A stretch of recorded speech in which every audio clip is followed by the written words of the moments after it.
The widow stood in the doorway with a rifle, her hands shaking not from fear, but from 3 days without sleep. The stranger on her land should have turned back. Instead, he kept walking toward the broken fence, tools already in his hands. Margaret Hale had buried one man in these mountains. She wouldn't bury another. But as snow began falling early that October morning, something in the way he moved told her this wasn't charity. This was something far more dangerous, a man who refused to leave. Stay with me until the end. Hit that like button and drop a comment telling me what city you're watching from. I want to see how far this story travels. The cabin sat like a broken tooth against the Wyoming skyline, miles from anything resembling civilization.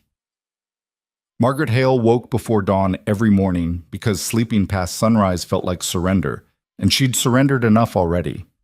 The frost on the inside of the window told her October had arrived mean this year, earlier than the old-timers predicted, colder than the almanacs promised.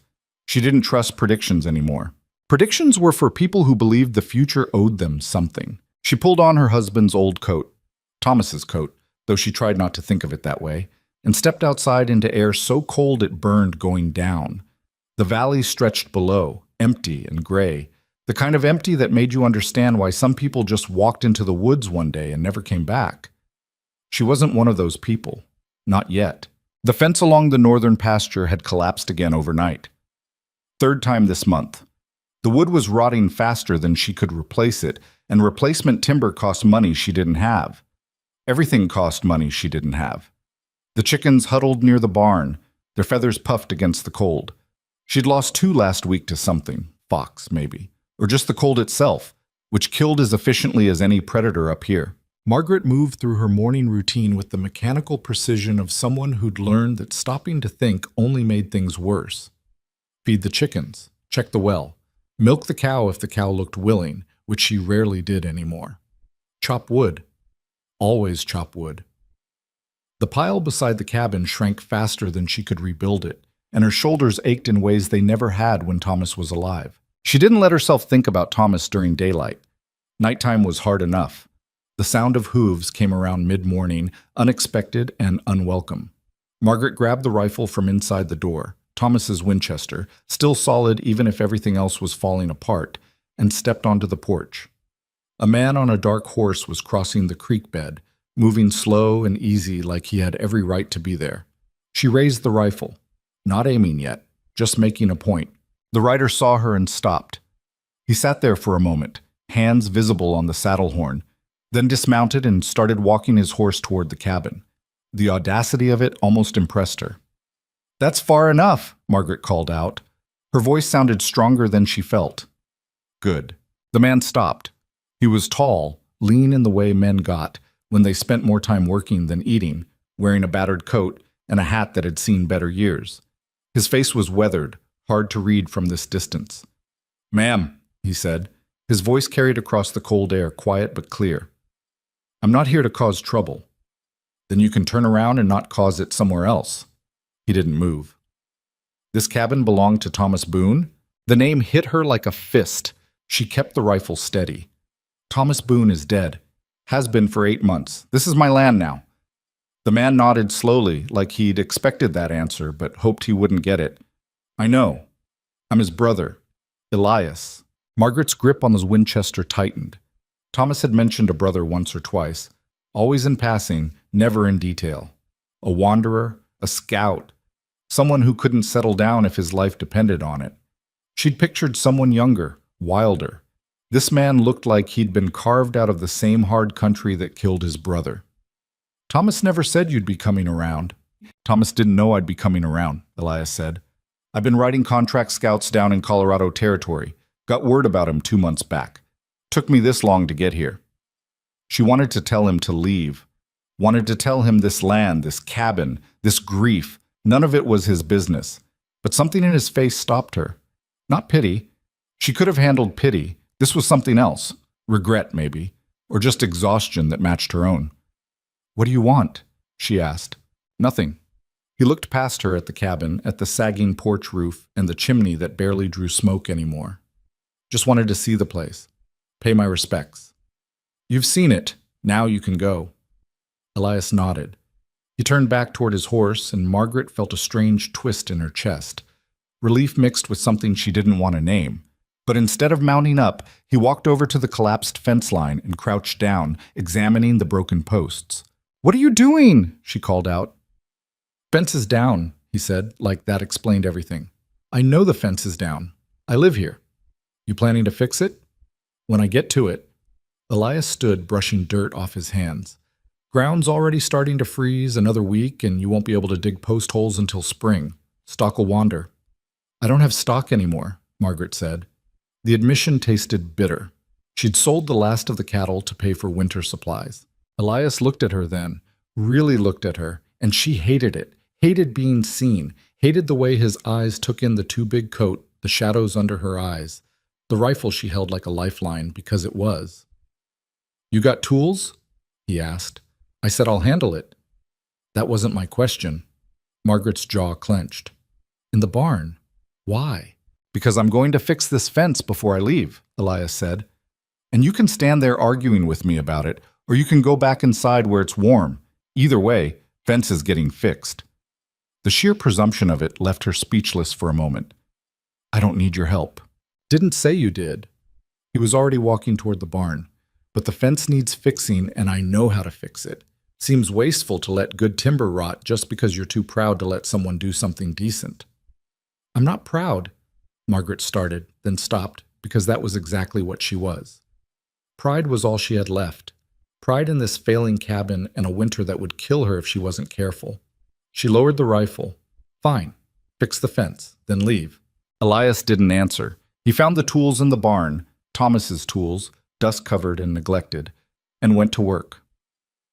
Margaret stood on the porch for another minute, watching him, then went inside because standing there made her feel useless, and she'd felt useless enough lately. The cabin was cold. The fire in the stove had burned too low while she was outside, and now the chill had settled into everything. She rebuilt the fire, her hands moving automatically through steps she'd performed 1,000 times. The wood was damp. It always seemed damp now, even when she stored it inside. The smoke made her eyes water. Through the window, she could see Elias working. He moved efficiently, without wasted motion, digging new holes and setting posts with the kind of competence that came from years of hard work. He didn't look toward the cabin, didn't seem to expect thanks or acknowledgement, just worked. It bothered her more than it should have. Margaret tried to focus on her own tasks. There was always work to do: mending, cooking, cleaning, the endless maintenance that kept a person alive in country like this. But her attention kept drifting back to the window, to the man working her fence line like he had every right to. By afternoon, he'd replaced 3 posts and restrung the wire. The fence wouldn't win any prizes, but it would hold. Margaret watched him gather the tools and return them to the barn, exactly where he'd found them. Then he walked back to his horse. She opened the door. "You leaving now?" "Yes, ma'am." "Good." Elias swung up into the saddle. He looked at the cabin one more time, his expression unreadable, then touched the brim of his hat. "You need anything before winter sets in proper? There's a trading post about 15 miles south. Man named Carson runs it. Tell him you're Thomas Boone's widow. He'll treat you fair." "I know where the trading post is." "Right." He turned his horse. "Take care of yourself, Mrs. Boone." "It's Hale," Margaret said. "Margaret Hale. I went back to my own name." Something flickered in Elias's face. Surprise, maybe, or understanding. He nodded. "Take care of yourself, Miss Hale." Then he rode away, and Margaret stood in the doorway watching until horse and rider disappeared into the gray distance. The valley felt emptier than before. She told herself that was good. Empty meant safe. Empty meant no one could leave. That night, the temperature dropped hard. Margaret woke in darkness to the sound of wind screaming down from the mountains, rattling the cabin like it wanted to tear the whole structure apart. She lay in bed, Thomas's bed, and listened to the storm test every weak board, every loose nail. The chimney howled. The windows shook. She counted her heartbeats and tried not to think about being alone. When dawn came, gray and bitter, she found fresh wood stacked beside the door. A whole cord of it, split and ready, that hadn't been there when she went to sleep. Beside it was a burlap sack with her name written on it in careful letters. Inside, coffee, flour, salt, and a small bag of peppermint candy that made her throat tight because Thomas used to bring her peppermint candy from town and she hadn't tasted it since he died. Margaret looked out across the valley. No sign of anyone. No tracks in the fresh snow. Elias was gone. She took the supplies inside and didn't let herself cry. 3 days passed. Margaret fell back into her routine, the one that kept her breathing and moving and alive even when those things felt optional. The new wood burned clean and hot. The coffee was better than what she'd been drinking. The fence held against the wind. Small mercies, the kind she'd learned not to trust. On the 4th morning, she found the chimney had been reinforced. Someone had climbed onto the roof in the night and restacked the loose stones, sealed the gaps where smoke had been leaking. The draft pulled better now. The fire burned hotter with less wood. Margaret stood in the yard, staring up at the chimney, and felt something crack inside her chest. Not breaking, cracking, like ice under pressure. "Damn you," she said to the empty air. A week later, the barn door that had been hanging crooked got rehung. The week after that, the loose boards on the porch were replaced. Every few days, something else would be quietly fixed, never while she was watching, never with fanfare, just done. The well pulley that had been sticking, the gap in the chicken coop where the fox had been getting in, the broken step she'd been avoiding. Margaret started staying awake later, listening. She never heard him arrive, never heard him leave. But every morning brought some new evidence of care, and it was driving her out of her mind because she didn't know how to fight something this patient. The people in town noticed the changes. She rode in for supplies one frozen November morning and heard the whispers following her through Carson's trading post. The pitying looks had shifted into something else. Curiosity. Confusion.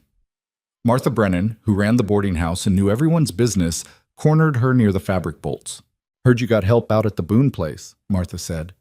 Her voice carried that careful tone women used when they were fishing for gossip, but trying to seem concerned. "I'm managing," Margaret said. "Oh, we can all see you're managing, dear.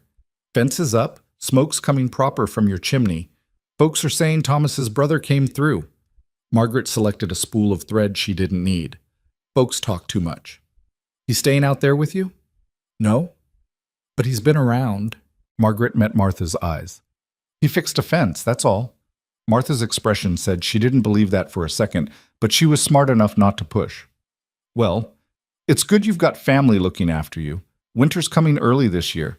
People shouldn't be alone in times like this." The implication hung there, heavy and unwelcome.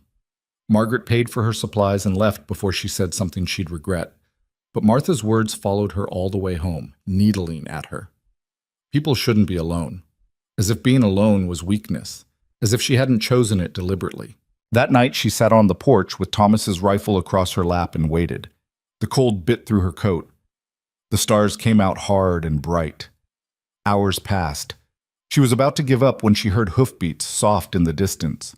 Elias rode into the yard and stopped when he saw her. For a long moment, neither of them spoke. "You've been watching," he said finally. "Hard not to notice when someone keeps sneaking around my property." He dismounted slowly, hands visible. "Careful." "Wasn't sneaking. Was just trying not to bother you." "By doing my work for me?" "By doing work that needed doing." Margaret stood. The rifle stayed pointed at the ground, but her grip was firm. "I told you to leave." "You did." "So why are you still here?" Elias tied his horse to the post and looked at her. In the starlight, his face was all shadows and hard angles. "Because I made a promise to my brother." "Thomas is dead." "I know.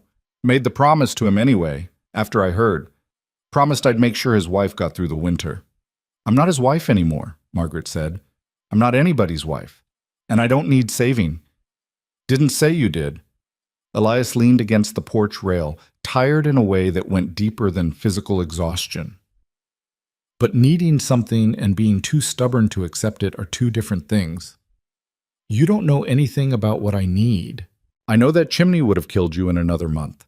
I know that fence would have cost you livestock you can't afford to lose. I know you're chopping wood until your hands bleed because you're too proud to ask for help from anyone in town." Margaret's jaw clenched. "You've been watching me. I've been watching the cabin fall apart around you while you pretend everything's fine." His voice stayed level, but there was an edge to it now. "You want to hate me for it? Go ahead. but I'm not going to stand by and watch you work yourself to death just because you're afraid." "Afraid?" The word came out sharp. "You think I'm afraid?" "I think you're terrified," Elias said quietly. "I think you're so scared of needing someone that you'd rather freeze to death alone than let anyone get close enough to help." The truth of it hit like a slap. Margaret felt her breath catch, felt the careful walls she'd built start to shake. "You don't get to come here and tell me what I'm feeling. You don't know me. You didn't know Thomas. You're just some wanderer with a guilty conscience looking for absolution." "Maybe." Elias pushed off from the rail. "But that doesn't make me wrong." He walked past her toward the barn and Margaret turned. "Where are you going?" "There's a loose board on the back wall. Saw it last time. Needs fixing before snow piles up." "It's the middle of the night." "So it is." "Elias." The name felt strange in her mouth. He stopped. "Why are you really doing this?" He looked back at her, and in his eyes she saw something familiar. Loss. The kind that didn't heal, just learned to live with itself. "Because Thomas wrote me a letter 2 years ago asking me to come help with the ranch. Said he was getting married, settling down, wanted family around. I wrote back saying I'd come when I finished my contract. But I didn't finish the contract. Kept taking extensions. Kept putting it off because there was always another job, another reason to stay on the move." He paused. "Got here 8 months too late. Can't fix that. But I can fix the fence." Margaret understood then. This wasn't about her. It was about a brother he'd failed, a debt he couldn't repay. She should have felt relief. It wasn't personal, wasn't about her at all. Instead, she felt something worse. Disappointment. "You can't bring him back by fixing up this place," she said. "I know. And I'm not your responsibility." "I know that too." "Then why?" "Because it needs doing," Elias said.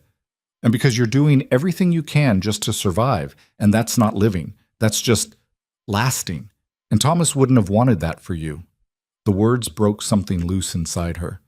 Margaret felt tears burn behind her eyes and hated it, hated him for making her feel this, hated herself for being so brittle that simple kindness could shatter her. "Go fix your board," she said roughly. "Then leave. I mean it this time." Elias nodded and walked away. Margaret went inside and closed the door and sat down at the table with her head in her hands. Outside she could hear him working, the steady rhythm of hammer on nail, building, repairing, refusing to leave. She should have felt angry, should have felt violated. Instead, she just felt tired, so desperately tired. And underneath that, something else, something dangerous and unwelcome that felt almost like hope. The next morning, Elias was gone. No note, no supplies left behind this time. Just gone. Margaret told herself that was what she wanted. She'd made it clear enough. He'd finally listened. The day felt longer than usual, the silence heavier. She went through her routine and tried not to notice how much easier things were with the repairs he'd made. Tried not to notice how the cabin felt less like a coffin and more like a home. 2 days passed, then 3. The weather turned colder. The first real snow came, heavy and wet, coating everything in white. Margaret watched it fall and thought about winter, about the long, dark months ahead, about being alone. On the 4th day, she rode into town. The trip took hours in the snow, but she needed supplies and she needed to stop thinking. Carson's trading post was warm and crowded. People stamped snow off their boots and talked about the early winter, about livestock prices, about who was moving east come spring. Margaret bought what she needed and was heading for the door when she heard Martha Brennan's voice rise above the general noise. "Gone back to Colorado, I heard. Couldn't handle the mountain winters."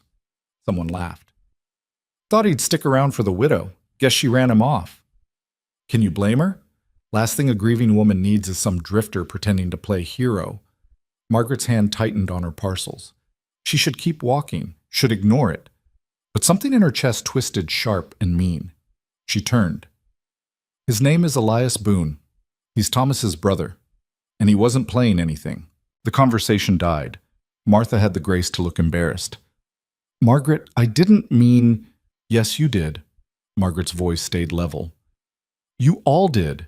You want to gossip about me, fine, but leave him out of it. He was trying to help. Help you or help himself to your land. This from Dan Miller, who owned the ranch south of town and thought that gave him the right to opinions on everyone else's business. Margaret met his eyes. My land is my land, and what happens on it is my business, not yours, not anyone's. She walked out before anyone could respond. Her hands were shaking, from cold or anger, she couldn't tell. Maybe both. She loaded her supplies onto the horse and headed home through snow that was falling harder now. The ride back took longer. Visibility dropped to almost nothing.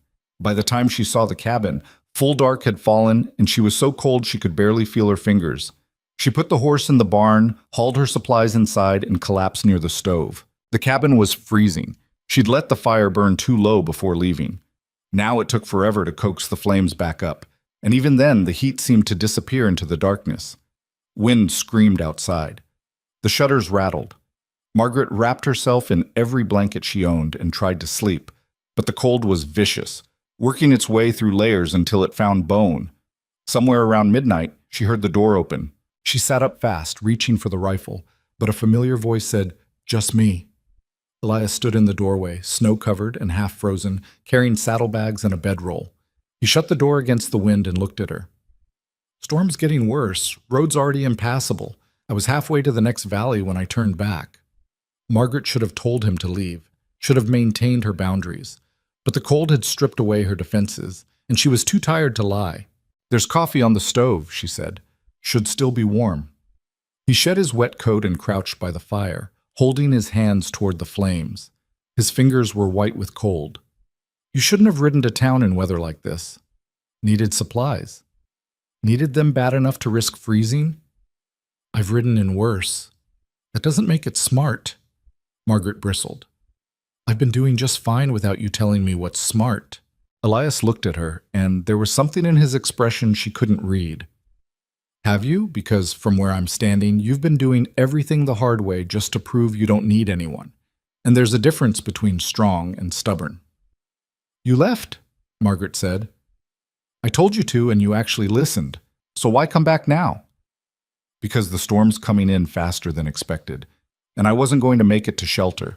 And because—" He stopped. "Because what?" Elias stood, moving to the window. Outside, the world had disappeared into white chaos. "Because I got 20 miles out and realized I didn't want to keep going. Realized I've been running for so long I forgot what it feels like to stay." The admission hung between them. Margaret pulled the blankets tighter. "You can't stay here." "I know. I didn't ask for you to come back." "I know that too." "Then why, because you defended me," Elias said. "In town. Heard about it from Carson when I stopped for supplies. He said you told the whole trading post to mind their business about me. Said you stood up for someone you barely know." Margaret felt heat rise in her face. "They were being unfair. They were being honest. I'm a drifter. I'm trying to play hero in my own way. But you defended me anyway." He turned from the window. "So I'm asking, not as Thomas's brother, not out of guilt, but as someone who wants to help if you'll let him. Can I stay? Just through the storm. Help you get through the winter." Everything in Margaret screamed to say no, to protect herself, to stay safe behind the walls she'd built. But the cold was seeping in through every crack, and she was so tired of fighting alone. "One storm," she said finally. "You can stay through one storm, then we talk about the rest." Elias nodded. "That's fair." He settled on the floor near the fire, giving her the bed without discussion.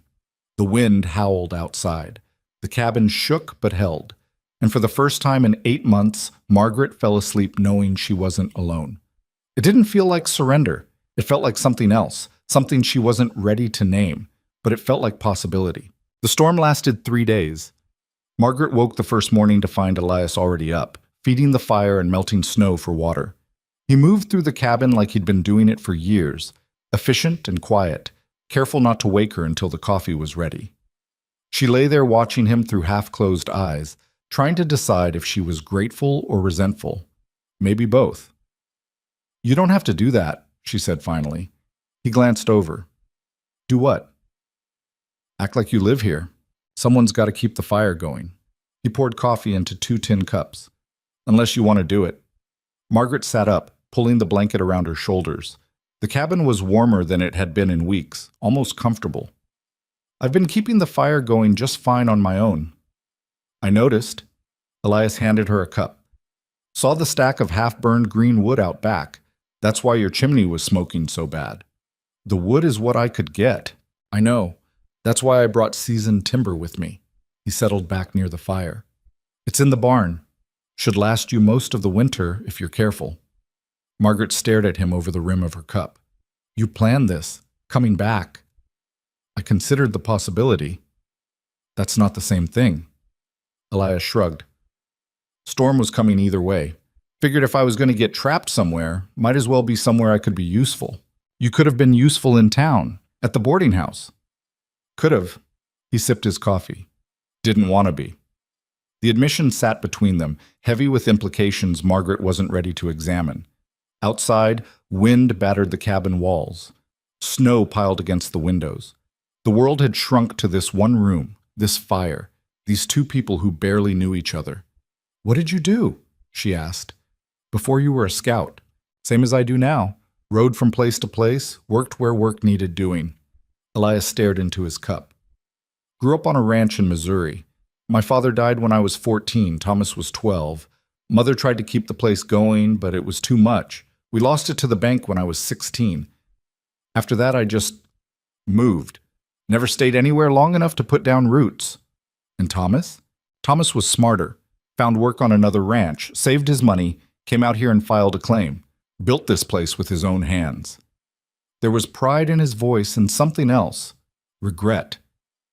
He wrote me letters about it. About the valley, the cabin, the life he was building. Asked me to come help a dozen times. I always said I would. Eventually. Margaret understood what he wasn't saying. Eventually had run out. He never blamed you for not coming. How would you know? Because he never mentioned you with anger. Just distance. Like you were someone from another life. She set her cup down. He didn't expect you to save him. He didn't expect anyone to save him. Maybe he should have. Maybe he knew better than to wait for rescue that wasn't coming. The words came out harsher than she intended. Elias looked at her, really looked, and she saw him understanding. Is that what you think? That waiting for help is weakness? I think depending on someone who might leave is worse than being alone. And if they don't leave? Everyone leaves, Margaret said, one way or another. Elias didn't argue. He just poured more coffee and watched the fire, and somehow his silence was more unsettling than any reassurance would have been, because he didn't try to convince her she was wrong. Didn't make promises he couldn't keep, just accepted what she'd said and sat with it. The day passed slowly. They moved around each other carefully, establishing an unspoken rhythm. Elias repaired a crack in the window frame while Margaret mended clothes. He cooked a simple stew from supplies he'd brought. She cleaned the dishes without being asked. Neither of them acknowledged what they were doing, building a temporary truce, a fragile partnership that would dissolve the moment the storm ended. By evening, the cabin felt smaller. Not claustrophobic exactly, just intimate in a way that made Margaret's chest tight. She sat at the table working on a torn shirt while Elias sat by the fire cleaning his rifle. The domestic normalcy of it was jarring. You ever think about leaving? He asked suddenly. Margaret's needles stilled. Leaving where? Here, the valley. Going back east, maybe. Somewhere easier. Every day. The honesty surprised her. Every single day I think about packing up and walking away from this place. Why don't you? Because Thomas loved it here. Because we built something, even if it's falling apart now. And because leaving feels like admitting defeat. She pulled the thread tight. Also because I have nowhere else to go. No family left. No money for train fare. This cabin is all I have. Elias nodded slowly. Thomas used to write about how much you loved it too. The mountains, the valley. Said you were tougher than any ranch hand he'd ever met. Thomas was generous with his compliments. Thomas was honest about what he saw. Elias set the rifle aside. You are tough, but tough doesn't mean you have to do everything alone. Margaret's hands clenched. Is this going to be another lecture about accepting help? No. It's going to be an observation that you've been killing yourself trying to maintain a standard that doesn't make sense anymore. This cabin was built for two people. You're one person. The math doesn't work. So what are you suggesting? That I give up? Sell to the bank and disappear? I'm suggesting that maybe survival looks different than you think it does. Maybe it's okay to let some things fall apart so you can focus on what matters. And what matters? Margaret heard the challenge in her voice. Elias met her eyes. You, staying alive, getting through the winter without working yourself to death trying to maintain someone else's dream. The truth of it stung. This had been Thomas's dream, the ranch, the valley, the life they were building together. She'd loved it because she loved him, but on her own it was just overwhelming. A burden she carried because letting it go felt like betraying his memory. I don't know how to let it go, she admitted quietly. Then don't, not yet. Just let someone help carry it for a while. Margaret wanted to argue, wanted to push back against the offer because accepting it meant admitting she couldn't do this alone. But the storm howled outside and the fire crackled warm, and Elias sat there looking at her with something in his eyes that wasn't pity or judgment, just understanding. One winter, she said finally. You can stay through one winter, help with the heavy work, but come spring, you go back to wherever you came from. Fair enough. And you sleep in the barn. It's 15 below out there. Then build a better fire. Elias almost smiled. You drive a hard bargain, Miss Hale. Take it or leave it. I'll take it. He stood gathering his bedroll. But I'm building a bunk out there tomorrow. Sleeping on frozen ground gets old fast. Do whatever you want. Just stay out of my house. He paused at the door. This arrangement we just made. Does it come with talking privileges, or do I have to stay silent too? Margaret felt something crack in her chest. Not breaking, softening. You can talk. Just don't expect me to like what you say. Wouldn't dream of it, Elias said, and walked out into the storm. The cabin felt empty again. Margaret sat at the table for a long time, staring at the door, trying to convince herself she'd made the right choice. Trying not to think about how much easier it had been to breathe with another person in the room. The next morning, Elias was hammering in the barn when she brought him coffee. He'd built a simple frame bunk and was constructing a small stove from scrap metal. The work was rough but solid, the kind of improvisation born from years of making do. You know anything about ranching? She asked. He looked up. Enough. Why? Because if you're staying, you might as well be useful. Fences need checking before the next storm. Well needs clearing, and something's been getting into the chicken coop even with your repairs. Fox probably. I'll set traps this afternoon. He took the coffee. Anything else? Margaret had a list a mile long, but she held back. That's enough for now. You sure? Because I get the feeling you've been storing up work for months. Maybe I have. Doesn't mean I'm going to dump it all on you. Why not? I'm offering. Because I don't want to owe you anything. Elias set down the coffee. Margaret, you don't owe me. This isn't a transaction. I'm not keeping score. Everyone keeps score. Not everyone. His voice stayed level. I told you why I'm here. It's not about what you can give me. It's about what I failed to do for Thomas and what I can still do now. That's on me. Not you. She wanted to believe him, wanted to trust that someone could help without expecting repayment. But trust was expensive, and she'd spent her reserves. Just check the fences, she said, and walked back to the cabin. Over the next week, they fell into a pattern. Elias worked outside during daylight, repairing, building, hunting. Margaret worked inside and around the cabin, cooking, cleaning, maintaining what she could. They shared meals in awkward silence at first, then gradually with small exchanges. The weather, the work. Nothing personal, nothing that could hurt, but the town didn't stay quiet. The next time Margaret rode in for supplies, the whispers were louder. Martha Brennan cornered her again, this time with less subtlety. So Thomas's brother is living out there with you now? He's staying in the barn, Margaret said. For how long? Through the winter. Martha's eyebrows rose. People are going to talk, dear. Let them. I'm just saying, a widow living alone with a man who's not her husband. He's family, Margaret interrupted. And what I do on my own land is my business. Of course it is. I just worry about your reputation. Margaret turned to face her fully. My reputation? Martha, I'm a widow living in a falling-down cabin 20 miles from town. I don't have a reputation to protect. And even if I did, I'm more concerned with surviving the winter than with what people think about who's sleeping in my barn. Martha looked taken aback. Well, I suppose that's one way to look at it. It's the only way to look at it. Margaret paid for her supplies and left before the conversation could continue. But the exchange bothered her more than she wanted to admit.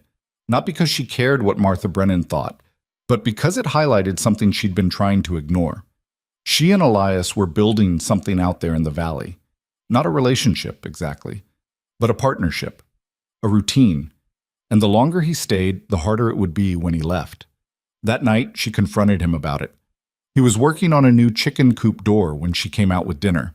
"People in town are talking," she said without preamble. Elias didn't look up from his work. "People always talk. They're saying we're living together."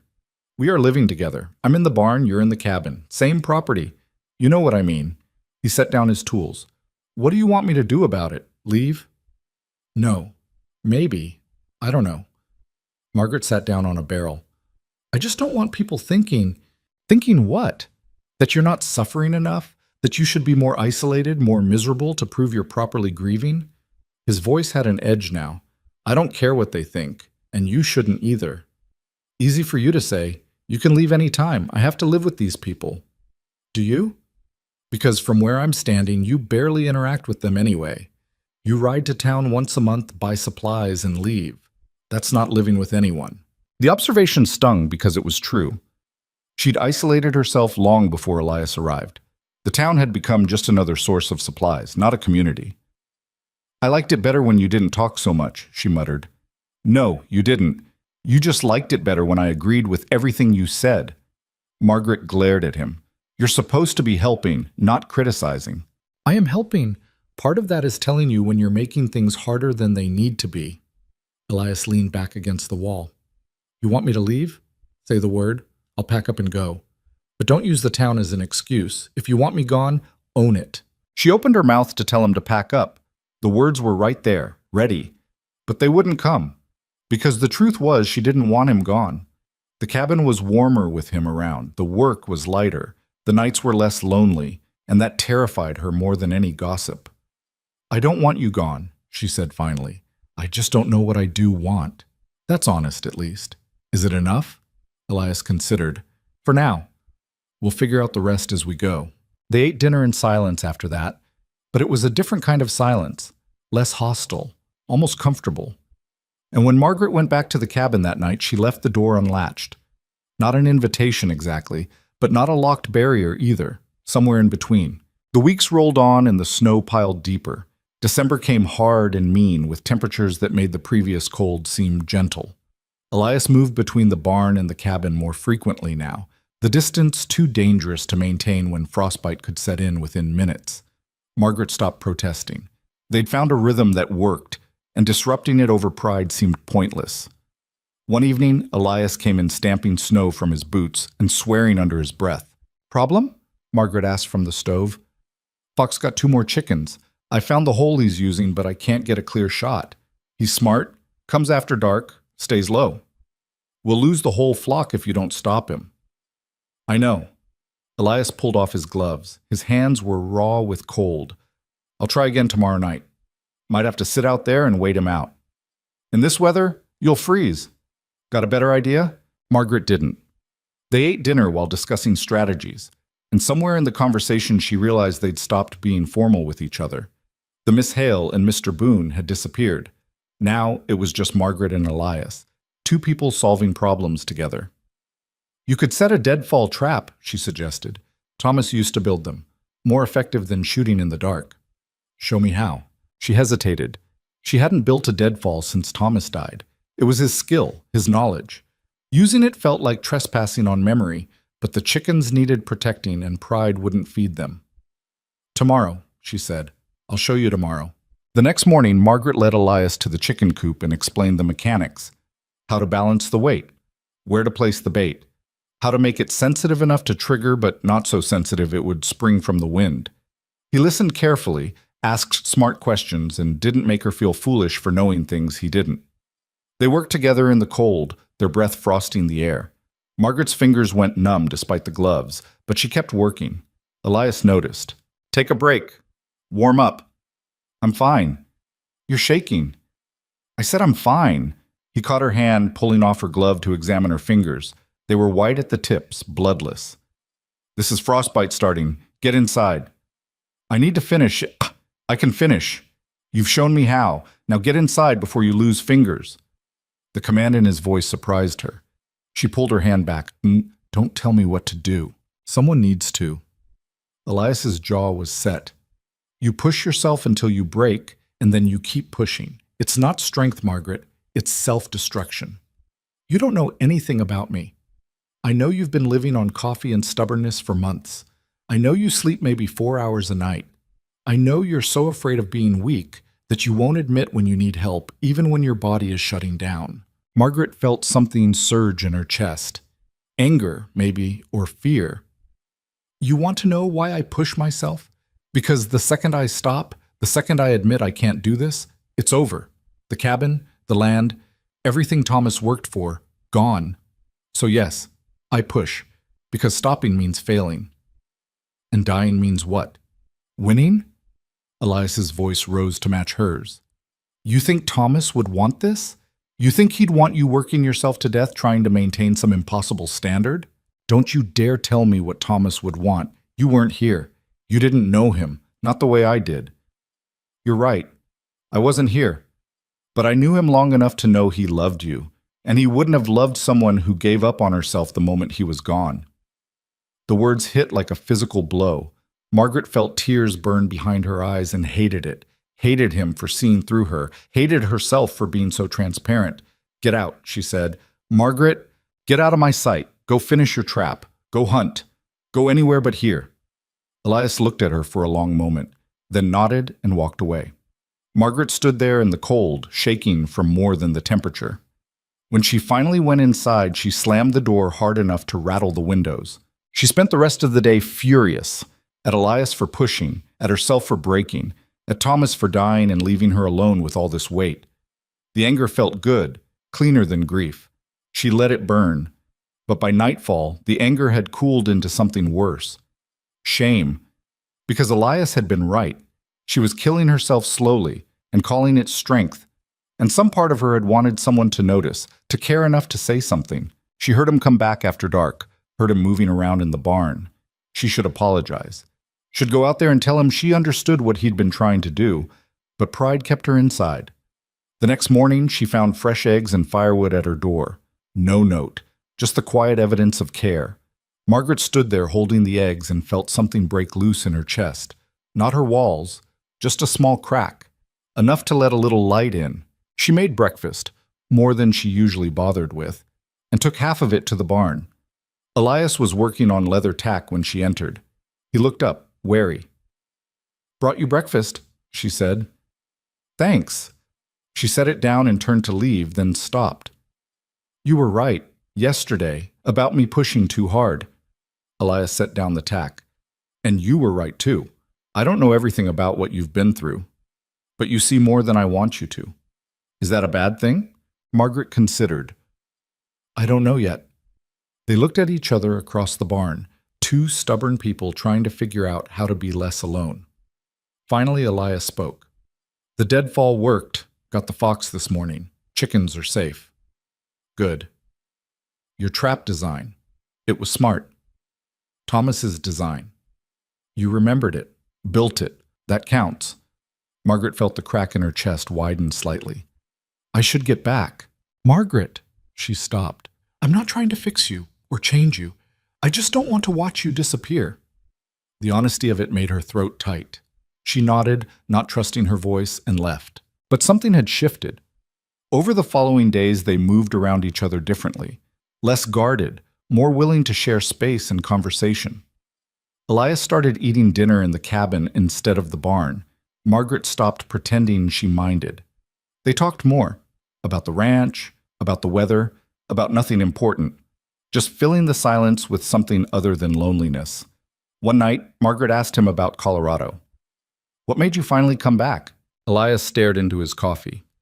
"Got a letter from one of Thomas's friends, a man named Carson, actually, the one who runs the trading post.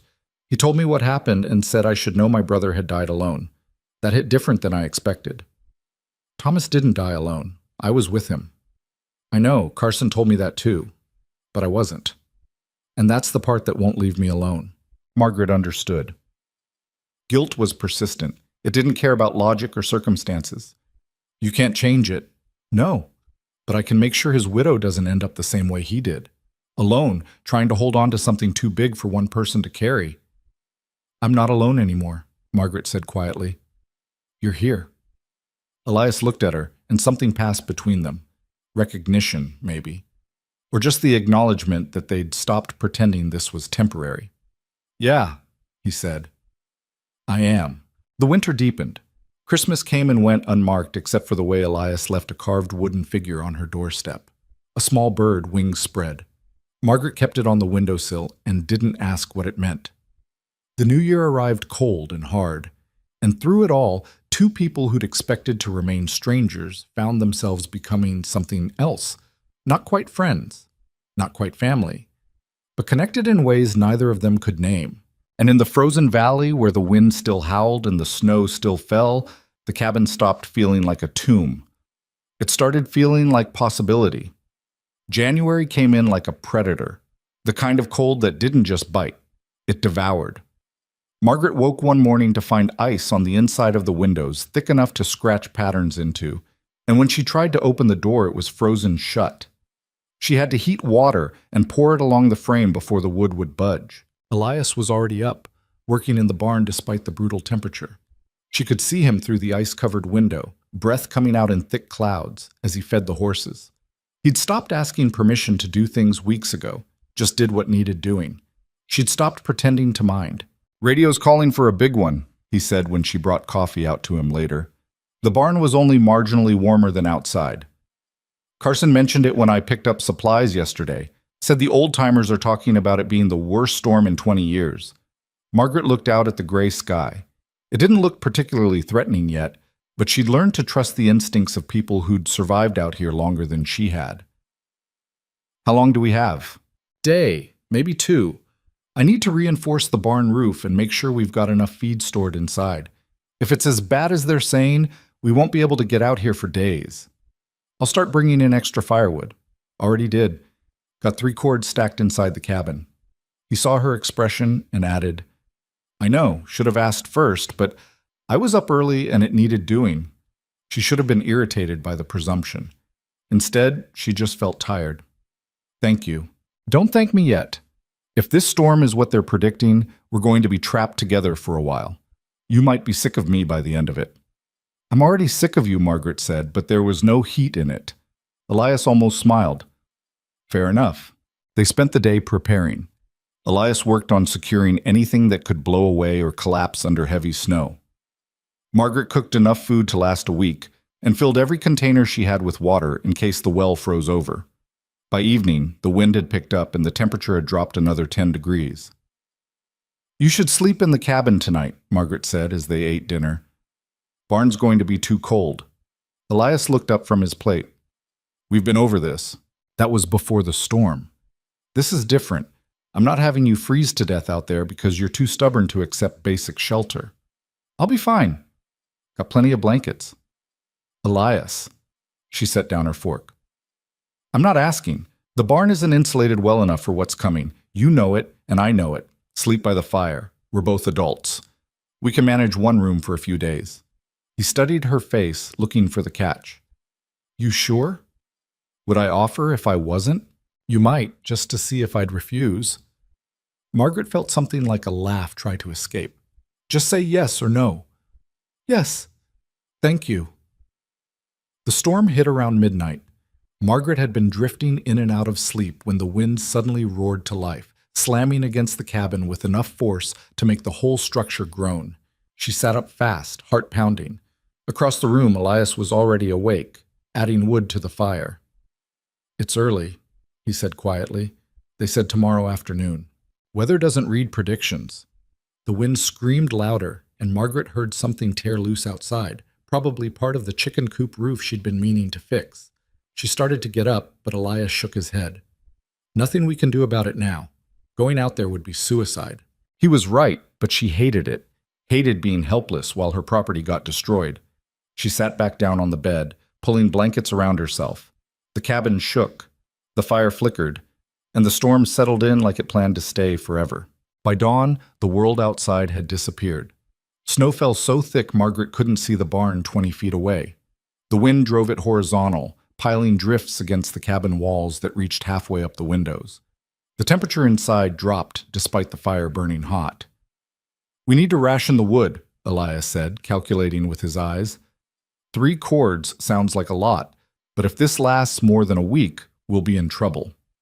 It won't last a week. You don't know that. Margaret looked at the white void beyond the window.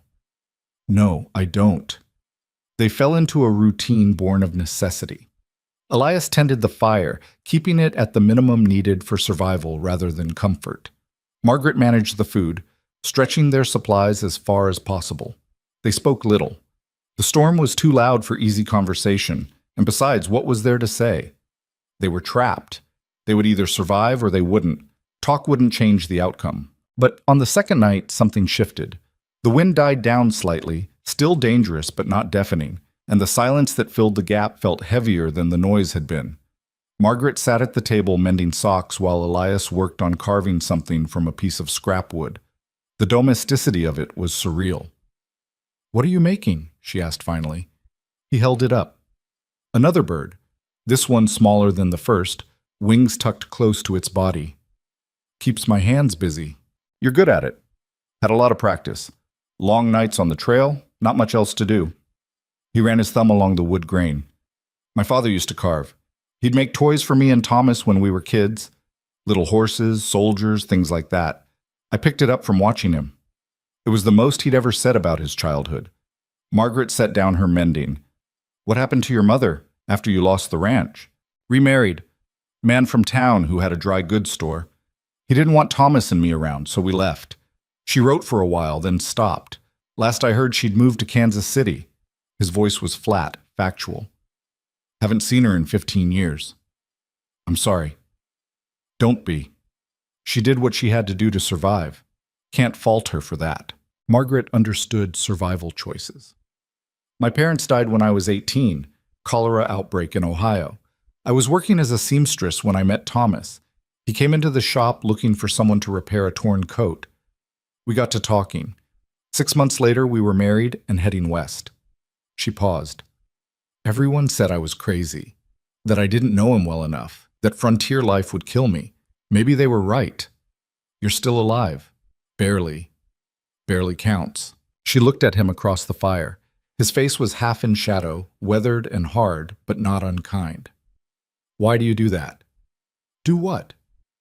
"Act like surviving is enough, like just making it through another day is some kind of victory." Elias set down the carving. "Because sometimes it is. Sometimes survival is all you've got, and that has to be enough until you can find something more." "And what if there isn't anything more? What if this is it? Just endless days of barely holding on? Then you find someone to barely hold on with. Makes it easier." The words hung between them, heavy with meaning Margaret wasn't ready to examine. She went back to her mending. Elias went back to his carving, but something had cracked open in the space between them. The third day was the worst. The wind came back with renewed fury, and the cold seeped through every gap in the cabin's defenses. Margaret wore every piece of clothing she owned and still shivered. Elias kept the fire going constantly now, rationing be damned, because freezing to death was a more immediate concern than running out of wood. Around noon, part of the chimney gave way. Not catastrophically, but enough that smoke started backing up into the cabin instead of venting outside. Elias climbed onto the roof despite the howling wind and bitter cold, trying to clear the blockage. Margaret watched from the window, heart in her throat, certain she was about to watch another man die. He came back inside 20 minutes later, ice-covered and barely able to speak through chattering teeth. Margaret pulled him toward the fire, stripping off his frozen coat and outer layers. His skin was white with cold, his fingers stiff. "Stupid," she said, rubbing his hands between hers. "That was stupid and reckless, and you could have died." "Had to be done." His voice was rough. "Smoke would have killed us slower, but just as dead. We could have figured something else out." "No, we couldn't. And you know it." She did know it. That's what made it worse. There had been no choice, no safe option, just necessary risk and the hope it would work out. She kept rubbing his hands, trying to work warmth back into them. His fingers started to pink up, painful but alive. "Thank you," she said quietly. "For what?" "For not dying on me." Elias looked at her, and something in his expression made her breath catch. "Wasn't planning on it." "Nobody plans on it. It just happens." "Margaret." His voice was soft. "I'm not Thomas." "I know that." "Do you?" "Because sometimes it feels like you're waiting for me to disappear too. Like you won't let yourself believe anyone could actually stay." The accusation stung because it was true. She had been waiting, expecting, preparing herself for the inevitable loss. "Can you blame me?" "No. But I can ask you to consider that maybe not everyone leaves. Maybe some people are stubborn enough to stick around even when it's hard." Margaret's throat tightened. "And what happens when the hard becomes impossible? When staying costs too much?" "Then we figure it out together. That's what partnership is." "We're not partners." "Aren't we?" Elias gestured around the cabin. "We've been living together for 2 months, working the same land, sharing the same roof, depending on each other to survive. What else would you call it?" Margaret pulled her hands back. "Temporary arrangement. Come spring, you'll leave. That's what we agreed." "That was before." "Before what?" "Before I realized I don't want to leave." The confession hit like a physical blow. Margaret stood up, putting distance between them. "Don't do this." "Do what?" "Tell you the truth?" "Make this complicated. We had an agreement. You stay through winter, help with the work, then go back to whatever life you had before. Clean. Simple." "Nothing about this has been clean or simple," Elias said, "and you know it. I know that I buried one man already. I know that loving someone and losing them nearly destroyed me. I know that I can't—" Her voice broke. "I can't go through that again." Elias stood slowly. "Who said anything about love?" "Don't pretend you don't know what this is, what it's becoming." "What if I do know? What if I'm tired of pretending we're just two strangers helping each other survive? What if I want more than that?" "Then you're a fool," Margaret said. "Because more means risk. More means opening yourself up to loss. And I'm done with loss." "So you'd rather be alone? Safe and miserable and alone?" "Yes." The word came out fierce. "Yes, if it means not feeling like my heart's being ripped out again." The storm howled outside. Inside, the silence stretched unbearable. Elias looked at her for a long moment, then nodded. "All right, I hear you. We'll keep it simple. I'll stay through winter, then leave. No complications." He said it like he meant it, but Margaret saw the hurt in his eyes. She wanted to take it back, to admit that she was terrified but not uninterested. But the words wouldn't come. Fear had her by the throat. "I'm going to check the wood supply," Elias said, and walked out into the storm before she could respond. Margaret stood there shaking, hating herself, hating that she'd hurt him, hating more that she couldn't give him what he wanted. The storm screamed, and she screamed back, a wordless sound of frustration that disappeared into the wind. That night, they barely spoke. Elias maintained the fire. Margaret prepared food. They moved around each other like strangers, careful not to touch, not to make eye contact. The cabin felt smaller and emptier at the same time. Margaret lay awake long after Elias had settled by the fire. She watched him in the flickering light, watching the rise and fall of his breathing, and felt something twist in her chest. He was right. She had been waiting for him to leave, had been holding herself back because letting him in meant risking everything. But what if he was also right about the other part? What if some people actually stayed? The thought was terrifying and tempting in equal measure. The fourth day dawned quieter. The wind had finally exhausted itself, and though snow still fell, it was gentle now, almost peaceful. Elias went outside to assess the damage and came back grim-faced. Barn roof collapsed on the north side. "Horses are fine, but we'll need to repair it before the next storm." "How bad?" "Bad enough. Going to take both of us and most of a day to fix." He paused. "Also found something else. The northern fence line is completely buried. Won't know how much damage until the snow melts, but it's going to be extensive." Margaret felt exhaustion settle into her bones. Always more work. Always more problems. "We'll deal with it when we can." "Margaret," Elias's voice was careful, "we need to talk about spring." "I thought we settled that." "We settled that I'd leave. We didn't settle what happens to you in this place after I'm gone. I'll manage. I always have. Will you? He moved closer. Because from where I'm standing, you were barely managing before I got here. Another winter like this and you won't make it. Then I won't make it, Margaret said flatly. That's my choice to make.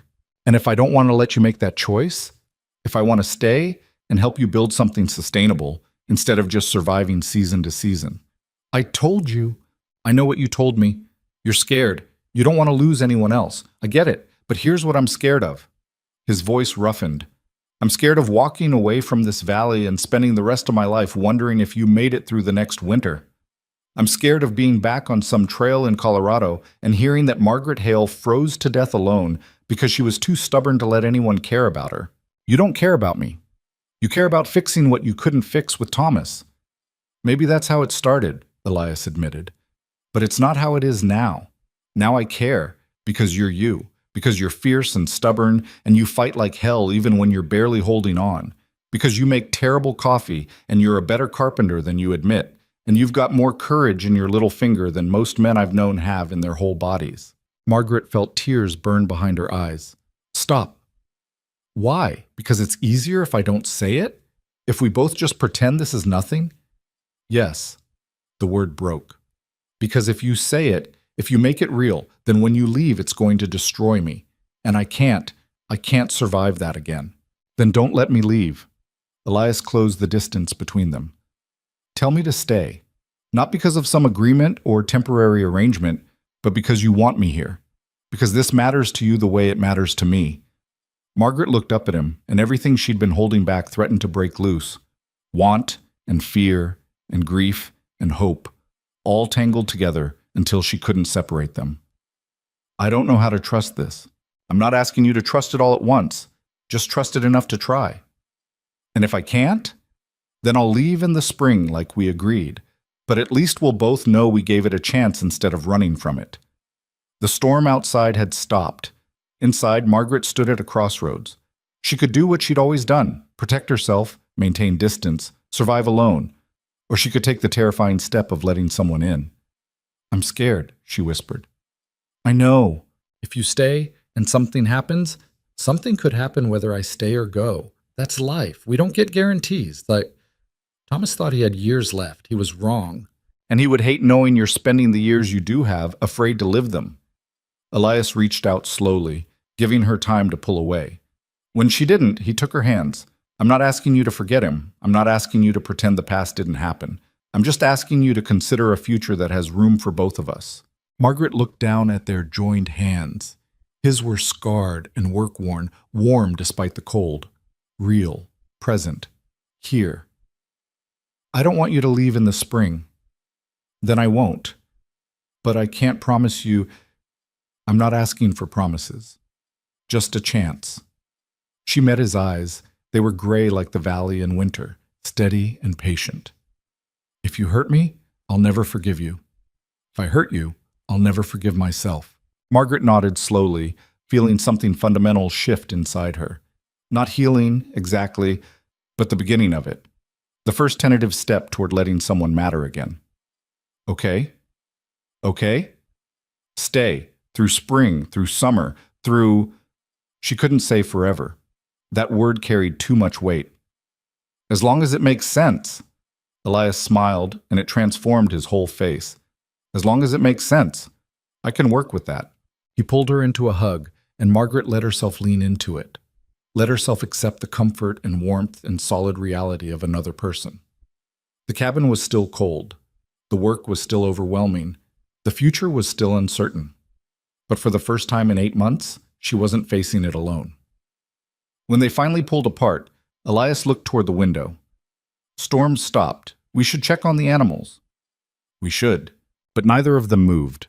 They stood there in the cabin that had been her prison and was slowly becoming her home, and let the moment stretch. Margaret, Elias said softly. Yeah? We're going to be okay. Both of us. She wanted to believe him, wanted to trust that the universe wouldn't be cruel enough to give her this hope just to rip it away. But trust was a muscle she'd let atrophy. It would take time to rebuild. Ask me again in the spring, she said. I will. They went outside together to survey the damage. The valley was transformed, buried under feet of snow that made everything look clean and new. The barn roof sagged dangerously. The chicken coop had lost its door. The northern fence had vanished completely. It was overwhelming.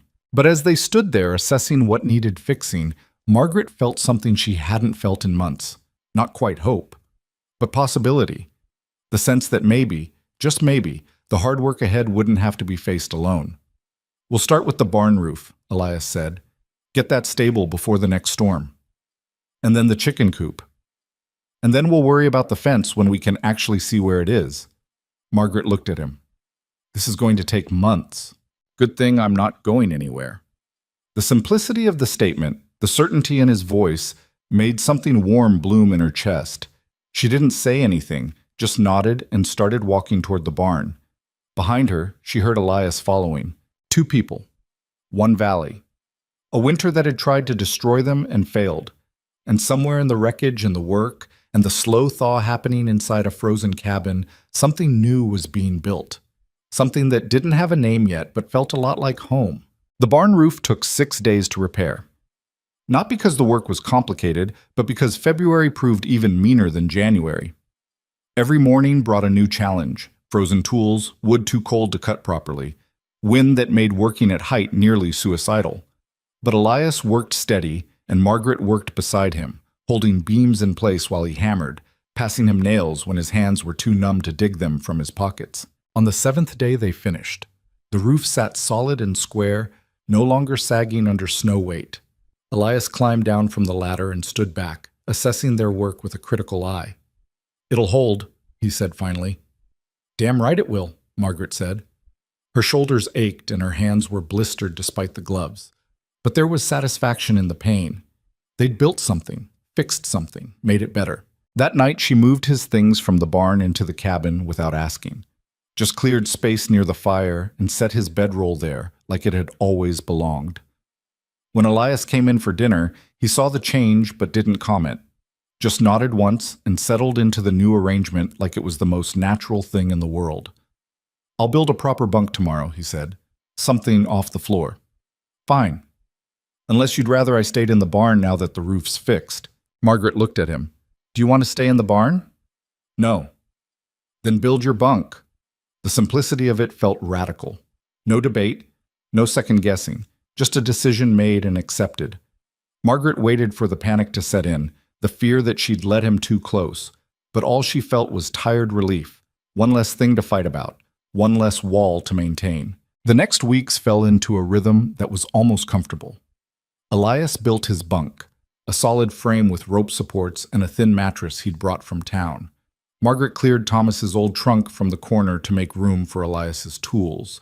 They didn't talk about what it meant, this blending of spaces, didn't examine it too closely, just let it happen. But the town noticed. Of course the town noticed. Margaret rode in for supplies in late February, and the whispers followed her like smoke. Martha Brennan didn't even pretend subtlety this time. "So he's moved into the cabin proper now, has he?" Margaret paid for her flour without looking up. "That's right. People are talking, dear. People always talk, usually about things that aren't their concern. Your reputation?" "My reputation is that I'm a widow making it through the winter. What people want to make of that is their problem, not mine." Margaret met Martha's eyes. "Unless you've got something specific to say." Martha's mouth opened and closed. Finally she managed, "Just that it's unusual is all. A woman and a man living together without being married." "Thomas's brother," Margaret said. "Family. And last I checked, family helping family wasn't scandalous." "Of course not, but the appearance is that I'm not freezing to death alone. If that bothers people, they're welcome to their opinions. Won't change what I do."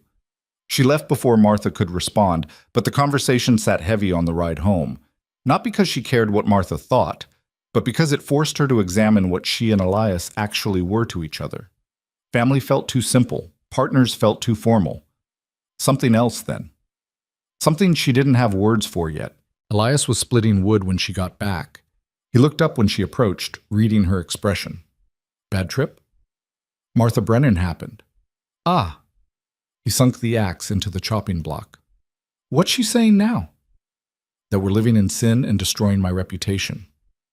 You care about that? Margaret considered. No, but I care that she's saying it, that everyone's probably saying it. So what do you want to do? I don't know. She sat down on the woodpile.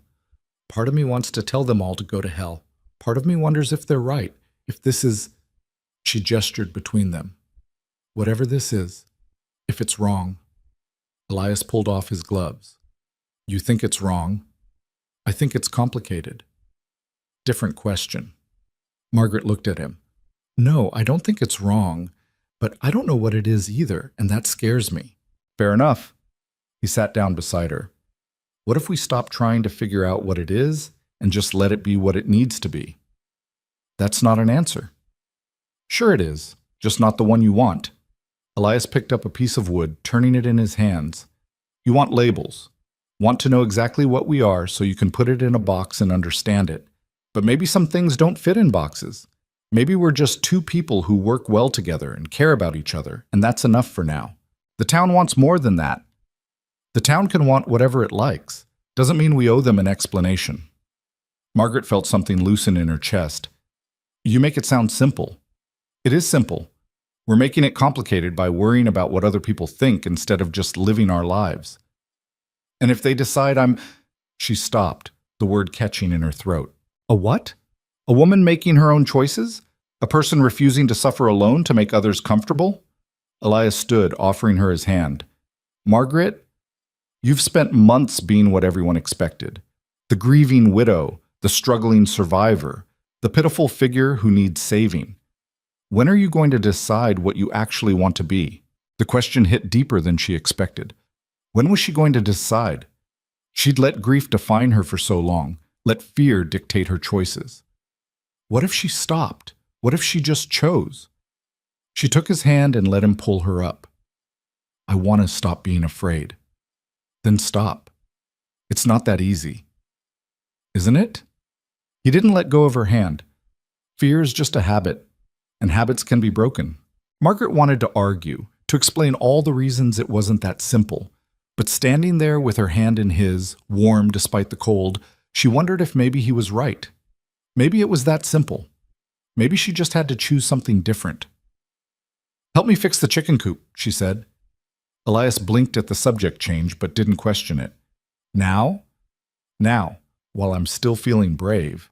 They worked until dark, replacing the broken door and reinforcing the walls.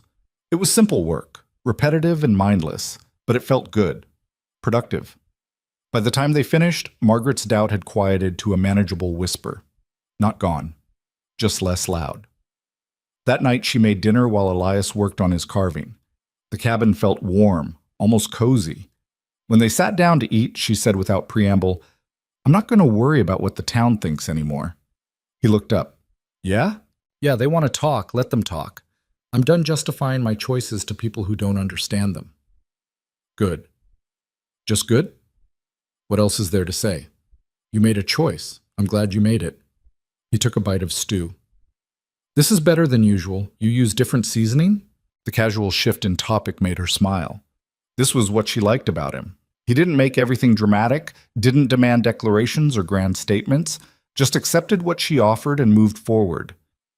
Found some sage in Thomas's old supplies, figured I'd use it before it went bad. It works? They ate in comfortable silence, and Margaret realized this was what she'd been afraid of losing. Not romance or passion or any grand emotion, just this. Easy companionship, someone to eat dinner with, someone who noticed when she changed the recipe. March came in wet and cold, more rain than snow. The valley turned to mud, and everything became harder. Horses got stuck in the muck. Tools went missing in puddles. The cabin leaked in places they'd never noticed during winter, but somehow it felt less overwhelming than before. 2 people working meant twice the hands, but more than that, it meant someone to commiserate with when things went wrong. I hate spring, Margaret announced one soggy afternoon, dragging herself inside covered in mud after trying to free a fence post from the mire. Elias looked up from where he was patching a leak in the roof. That's the spirit. I'm serious. Give me winter any day. At least snow is predictable. Snow nearly killed us in February. Still better than this. She gestured at her mud-caked boots. Everything's wet and nothing dries, and I'm pretty sure I'll never be clean again. You're being dramatic. I'm being honest. But she was smiling despite herself. Complaining felt good, felt normal, like they were people dealing with annoying problems instead of survivors fighting for every breath. Elias climbed down from his ladder. Go change. I'll heat water for washing. I can do it. I know you can. But I'm offering to do it for you. There's a difference.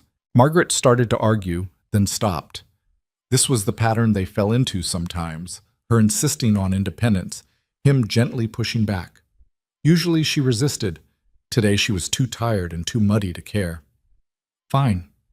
Thank you. She changed into dry clothes while Elias heated water on the stove.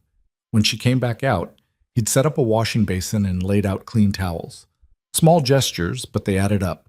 All the tiny ways he made her life easier without making her feel incapable. Elias?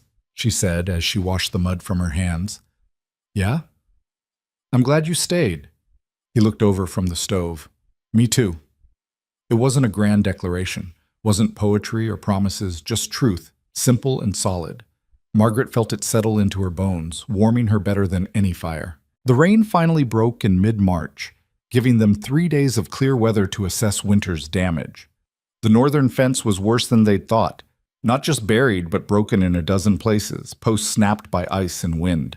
The chicken coop needed a complete rebuild. The well had shifted and needed redigging, and the cabin itself had developed structural issues that would require serious work. They made a list, prioritizing what needed immediate attention versus what could wait. It was longer than Margaret wanted to look at, but Elias approached it methodically, breaking overwhelming problems into manageable tasks. We'll tackle the fence first, he said. Get that solid before we worry about aesthetics. Then the well. Can't live without water. Chicken coop can wait until summer if we have to. And the cabin repairs we'll do piece by piece as we have time. That's months of work. Yes.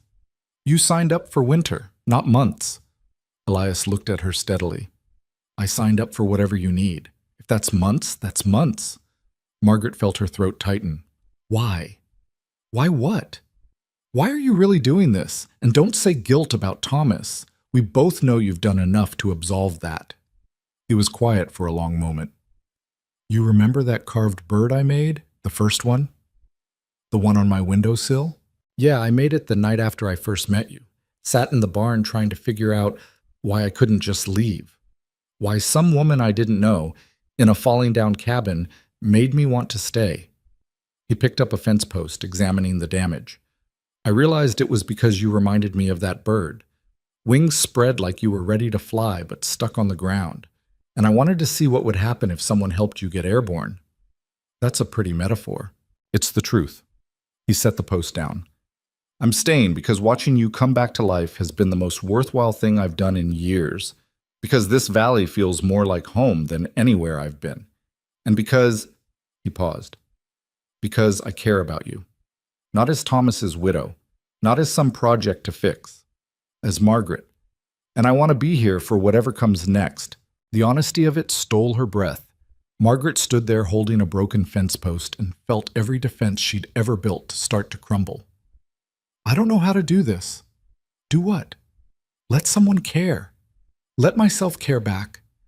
I keep waiting for the disaster, for you to leave or die, or just wake up one morning and realize this is too much work.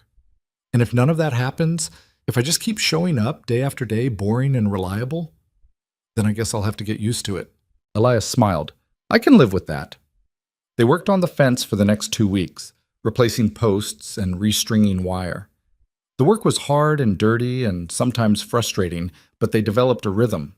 Margaret would hold supports while Elias hammered.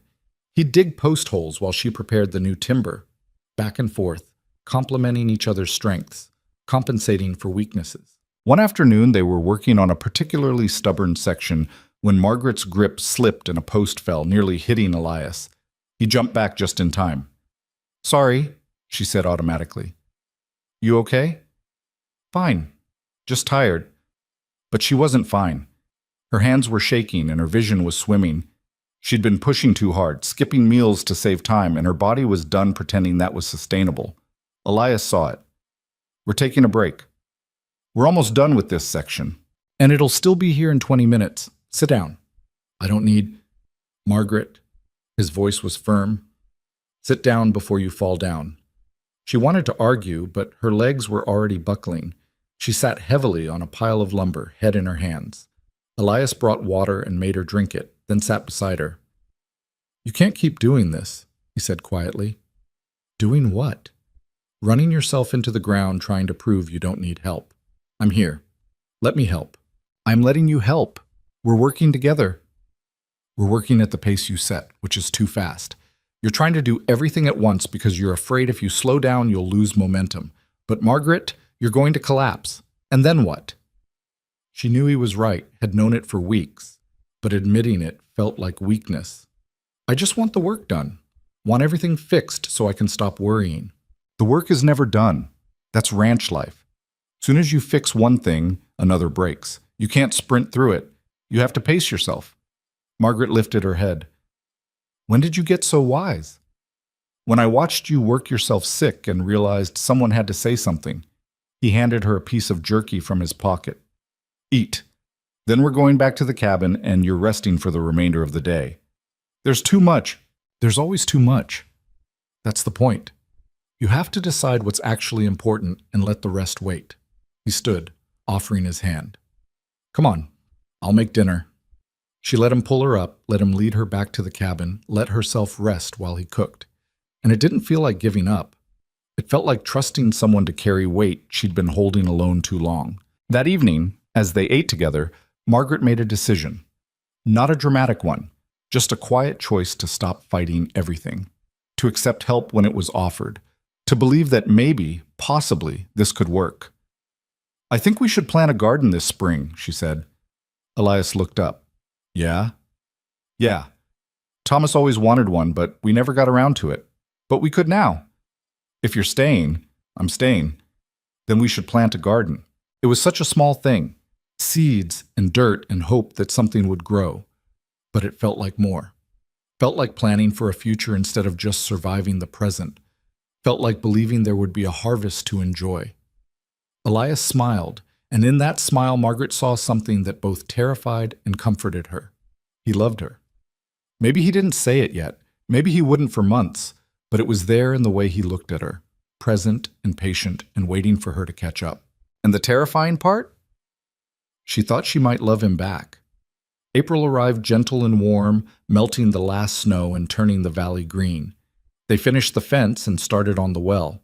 Elias brought back seeds from town, tomatoes, beans, lettuce, herbs. They marked out a garden plot and turned the soil, working side by side as the sun climbed higher each day. One morning, Margaret woke early and lay there watching Elias sleep by the fire.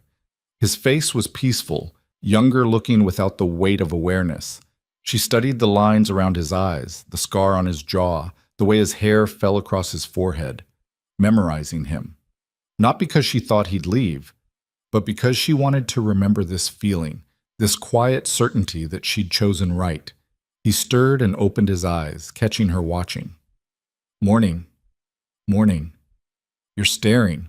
I'm thinking. About what? Margaret took a breath. About how I don't want you to sleep on the floor anymore. Elias went very still. Where do you want me to sleep? She felt her face heat but held his gaze. With me, if you want. Margaret, I know what I'm asking, and I know what it means, but I'm tired of pretending we're just friends or partners or whatever convenient label we've been using. You said you cared about me. Well, I care about you too, and I want... She stopped, gathering courage. I want more than separate beds and polite distance. Elias sat up slowly. You're sure? No, but I'm sure enough to try. He moved across the cabin and sat on the edge of her bed. Reached out and tucked a strand of hair behind her ear, the gesture so tender it made her chest ache.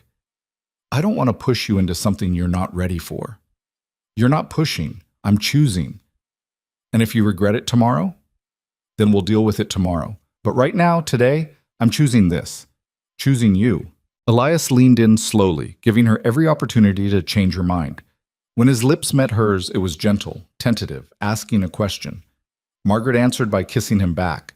letting 8 months of loneliness and fear dissolve into something warmer. When they finally pulled apart, she rested her forehead against his.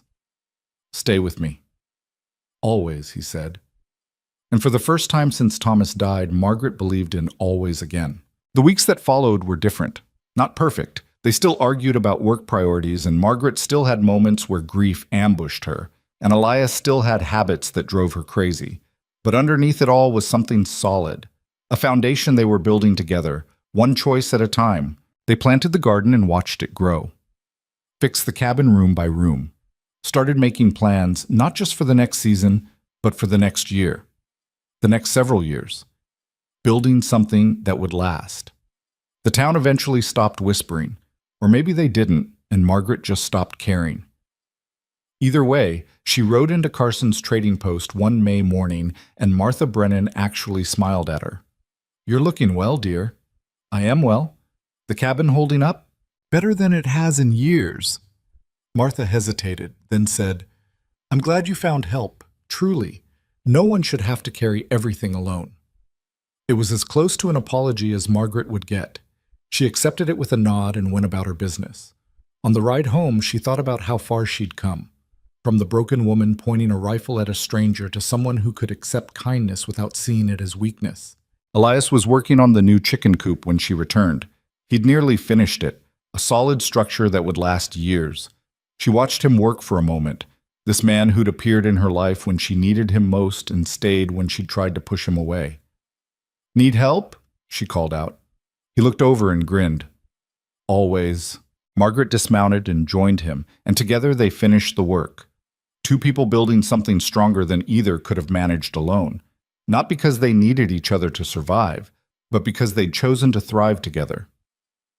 And in the Wyoming Valley, where she'd once waited to die, Margaret Hale finally understood what it meant to live. Summer came to the valley like a promise kept. The garden they'd planted in April pushed through the soil in neat green rows. Tomatoes climbing stakes Elias had built, beans winding up twine Margaret had strung, lettuce spreading wide and leafy. Every morning she'd walk out to check the progress and feel something close to wonder that things could actually grow here, in this place that had felt so hostile for so long. Elias was up on the cabin roof one June morning, replacing shingles damaged by winter storms. Margaret brought him water and stood below, shading her eyes against the sun.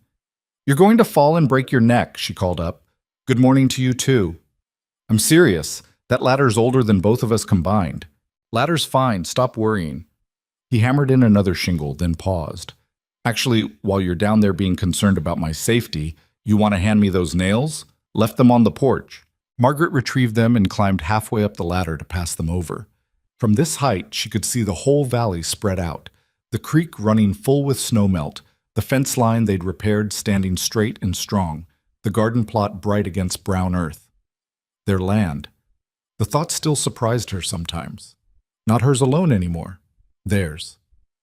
"What are you thinking about?" Elias asked, watching her face. "How different everything looks from up here." "Better or worse?" "Just different. Like I'm seeing it for the first time." She climbed back down and Elias returned to his work, but her words stayed with her. She was seeing everything differently now. The cabin wasn't a prison anymore.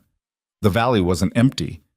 And the future had stopped looking like something to endure and started looking like something to build. That afternoon, a rider came up the valley road.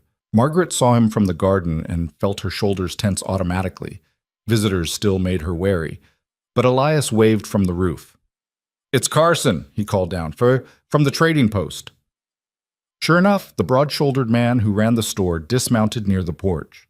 He'd been kind to Margaret over the winter, never prying, always fair with prices. She wiped dirt from her hands and went to greet him. "Miss Hale," Carson said, tipping his hat. "Hope I'm not interrupting." "Not at all. What brings you out here?" "Couple things. First, got a letter for you. Came in on the stage last week." He pulled an envelope from his saddlebag. "And second, wanted to talk to you both about something. Business proposition, if you've got time." Margaret took the letter, frowning at the unfamiliar handwriting. "I've got time. Let me get Elias." They gathered around the table inside while Carson explained. He'd been talking with some of the other ranchers in the area, and they wanted to organize a cooperative, pool resources for buying supplies in bulk, share equipment, help each other during busy seasons. Nothing formal, just neighbors looking out for each other. Been trying to get something like this going for years, Carson said, but folks out here are independent, don't like asking for help. These past winters changed some minds, though. People saw how it went when they tried to go it alone. He looked at Margaret. Saw how it went for you, too. Heard you and Elias got this place back on its feet working together. That's the kind of thinking we need more of. Margaret exchanged a glance with Elias. He gave a small nod. Your call. What would it involve? She asked. Monthly meetings, probably. Sharing information about what works, what doesn't. Maybe coordinating on bigger projects like irrigation or timber cutting. Nothing you'd have to do, just things you could do if it made sense. It was a strange feeling, being included. Being seen not as the pitiful widow, but as someone with something to contribute. Margaret found she liked it. We're interested, she said. Count us in. Carson smiled. Good. I'll let the others know. First meeting's in 2 weeks at the Brennan place. After he left, Margaret opened the letter.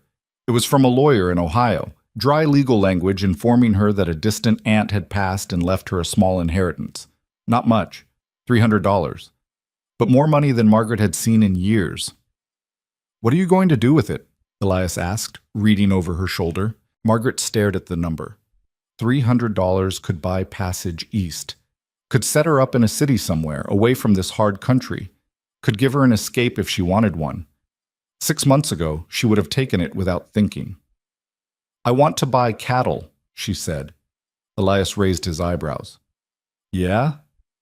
We've got the fence repaired, we've got the land, we should use it. She set the letter down. Thomas always wanted to build the herd back up. I think we should. That's a long-term investment. Cattle take years to turn profit. I know, but I'm planning to be here for years. She met his eyes. We both are, aren't we? Elias's expression softened. Yeah, we are. They rode to the neighboring ranch 2 days later and bought 6 head of young cattle from a rancher who was downsizing. It wasn't much, barely qualified as a herd, but watching those animals graze in the northern pasture gave Margaret a feeling she couldn't quite name. Pride, maybe. Or just the satisfaction of building something that would last. The cooperative meetings started that July. Margaret had been nervous about facing the community, but the gathering wasn't what she expected. No judgment, no whispers, just practical people discussing practical problems.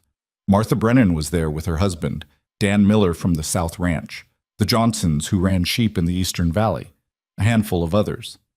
They talked about water rights and predator control and whether anyone wanted to split the cost of a new bull. During a break, Martha approached Margaret with coffee. I owe you an apology, Martha said without preamble, for the things I said last winter about you and Elias. It wasn't my business. Margaret accepted the coffee. No, it wasn't. I was worried about you, but I see now you didn't need my worry. You needed space to figure things out yourself. I did figure them out, just not the way you expected. Martha smiled. Sometimes that's better. The way we expect things to go is usually too neat. Life's messier than that. It was the most honest thing Martha had ever said to her. Margaret found herself smiling back. It is messy, but I'm learning to be okay with that. On the ride home, Elias asked how it went. Better than I thought, Margaret admitted. Martha actually apologized. Progress. I suppose. Still feels strange being part of things. I got used to being on the outside. You don't have to stay there just because it's familiar. I know. It's just... She paused, trying to find words. For so long, I thought strength meant not needing anyone. Doing everything myself, proving I could survive alone. But lately, I'm thinking maybe that wasn't strength. Maybe it was just fear wearing a different name. Elias was quiet for a moment. You know what I think? I think real strength is knowing when to let people in, when to ask for help, when to admit you can't carry everything alone. He looked over at her. You're stronger now than you were when I met you, not because you learned to do more, but because you learned it's okay to do less. The observation settled into Margaret's chest, warm and true. She'd spent so much energy trying to be invincible, never realizing that accepting her own limitations was its own kind of courage. August brought the first harvest. The garden produced more than they could eat: tomatoes, beans, squash, herbs that filled the cabin with good smells when Margaret hung them to dry. They preserved what they could, gave away the rest at the next cooperative meeting. The cattle were thriving, the cabin stood solid. And somewhere along the way, Margaret realized she'd stopped thinking of this place as Thomas's dream she was maintaining. It had become her dream too, hers and Elias's together. One evening, they sat on the porch watching the sun set over the mountains. The air was warm, the crickets were singing, and everything felt almost perfect. Almost because Margaret had learned that perfect was a lie. But good enough was real, and this was definitely good enough. "I want to ask you something," Elias said, "and you can say no." Margaret turned to him. "What?" "I want to marry you." Her breath caught. "That's not a question. Would you marry me?" He took her hand. "Not because the town expects it, or because we're already living like we're married anyway, but because I love you and I want everyone to know it. Want to build a life with you that's official and recognized and real." Margaret's throat went tight. "I already buried one husband." "I know. And the thought of doing that again terrifies me." "I know that too, but I love you anyway, in spite of being terrified. Maybe because I'm terrified and choosing you anyway." She squeezed his hand. "Yes, I'll marry you." Elias pulled her close and kissed her, and Margaret let herself sink into it. Let herself feel the joy without waiting for the disaster. Let herself believe this could last. They were married in September, a small ceremony at the cabin with Carson serving as witness, and a circuit preacher who happened to be passing through. Martha and a few others from the cooperative came. There was no fancy dress, no elaborate celebration, just two people making promises to each other while the valley watched. Margaret wore a simple blue dress she'd sewn herself. Elias wore his best shirt and looked uncomfortable in it. When the preacher asked if she took this man, Margaret said yes without hesitation. And when Elias slipped a plain gold band on her finger, bought with money from selling their first calf, she felt something shift into place inside her chest. This wasn't replacing what she'd had with Thomas. It was building something new, something different, and that was okay. People had room for more than one love in their lives, more than one version of happiness. The gathering afterward was simple, food and conversation and laughter that came easier than Margaret expected. Dan Miller congratulated Elias and told him he was getting a hell of a woman. Martha hugged Margaret and whispered, "I'm glad you found this." As the sun set and people started heading home, Elias and Margaret stood together watching them go. "Well, Mrs. Boone," Elias said, "how does it feel?" Margaret tested the name in her mind. She'd been Margaret Hale for months, reclaiming her independence. Taking on Boone again felt different this time. Not like being subsumed into someone else's identity, but like adding to her own. "It feels right." Good. They went inside as darkness fell. The cabin was quiet, familiar, theirs. Margaret looked around at all the changes they'd made, the repaired walls, the new furniture Elias had built, the shelves she'd installed for her preserves. Every corner held evidence of their joint work, their shared life. "Thank you," she said. Elias looked up from banking the fire. "For what?" "For coming back, for staying, for being patient while I figured out how to let you in. You don't have to thank me for that." "I want to." She moved closer. "You could have left a dozen times. I gave you enough reasons, but you stayed anyway." "Leaving was never really an option," Elias said. "Not after I met you. You were worth staying for." Margaret felt tears prick her eyes, but she didn't fight them. Crying wasn't weakness anymore. It was just honest feeling, and she'd learned there was strength in that too. "I was so angry when you first showed up, so determined to push you away. I noticed. But you didn't let me. You just kept showing up, kept fixing things, kept being exactly what I needed, even when I couldn't admit I needed anything." Elias pulled her into his arms. "We saved each other, I think. You gave me a reason to stop running. I gave you a reason to stop hiding." It was true. They'd both been broken in different ways, him from guilt and restlessness, her from grief and fear. But somehow, together, they'd become something whole, not perfect, not healed, but functional and real and moving forward. The fall passed in a blur of work. They harvested the last of the garden, prepared for winter, made improvements to the barn. The cattle grew fat and healthy. The cooperative meetings continued, and Margaret found herself contributing ideas, helping plan for next season. She wasn't invisible anymore. Wasn't the tragic widow people pitied. She was just Margaret, a rancher's wife, a member of the community. When the first snow fell in November, Margaret stood at the window watching it come down and felt no fear, just acknowledgement. Winter was part of the cycle. It came, it passed, and you prepared for it as best you could. The cabin was solid now. The supplies were stocked. The firewood was plentiful. They would be fine. Elias came up behind her and wrapped his arms around her waist. "What are you thinking?" "That I'm not scared anymore." "Of winter?" "Of anything." She leaned back against him. "I spent so long being afraid. Afraid of losing everything. Afraid of being alone. Afraid of caring about someone again. But I'm tired of fear. I'd rather live." "You are living. We both are." Margaret turned in his arms. "I want to expand the herd next spring. Really build it up. And I want to put in a bigger garden. Maybe get some pigs. A few more chickens." "Ambitious.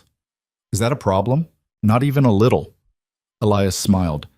"I like seeing you plan for the future. Means you believe we have one." "I do believe it."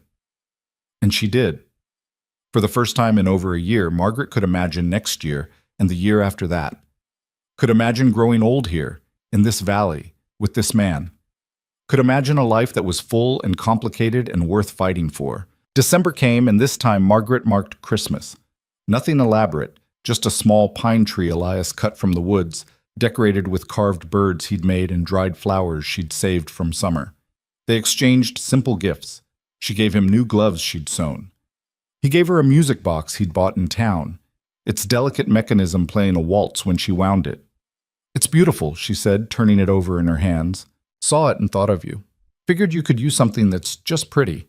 Not practical, not useful, just nice to have."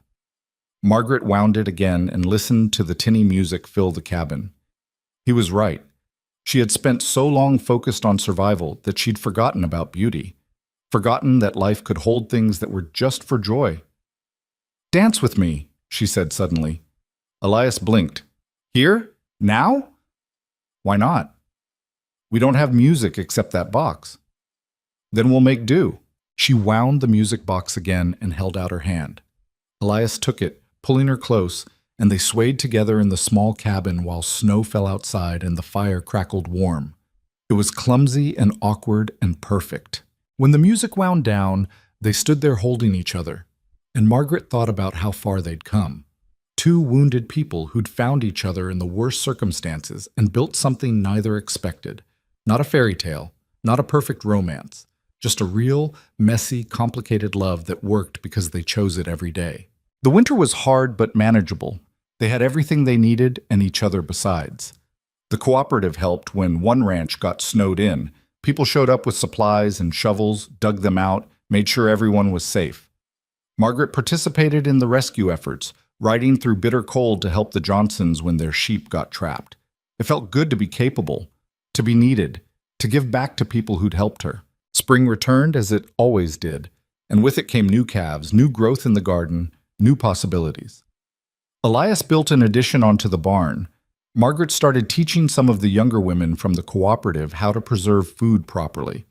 Life expanded in small but significant ways. One April morning, Margaret woke early and lay in bed watching dawn light creep across the ceiling. Beside her, Elias slept peaceful and solid.